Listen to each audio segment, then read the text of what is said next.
Welcome to the Tech Egg. Don't get scrambled. Enjoy the video. In this video, I will show you how to make a delicious quiche.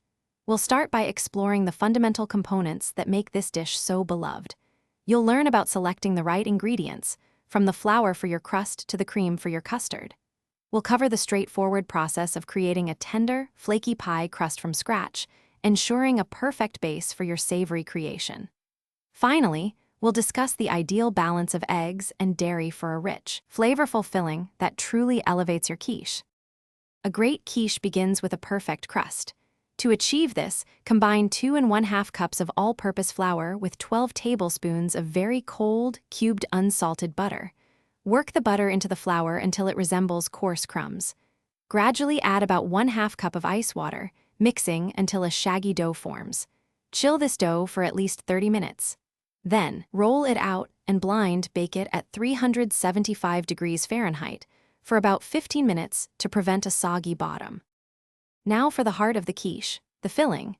In a large bowl, whisk together 4 large eggs with 1 1/2 cups of heavy cream or half and half. Season this custard mixture with 1/2 teaspoon of salt and a generous pinch of black pepper. This is your base. Next, add your desired fillings, such as 1 cup of shredded Gruyere cheese, 1 cup of sautéed spinach, or 1/2 cup of cooked bacon. Pour this rich mixture into your pre-baked pie crust, distributing the fillings evenly. With your quiche assembled, it's time to bake. Place it in a preheated oven at 350 degrees Fahrenheit for 45 to 55 minutes.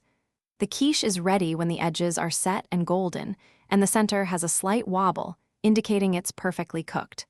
Once out of the oven, allow it to cool for at least 10 minutes before slicing. This resting period helps the custard set completely. Serve your delicious quiche warm or at room temperature for a delightful meal. Thanks for watching. Consider subscribing if I helped unscramble your problems.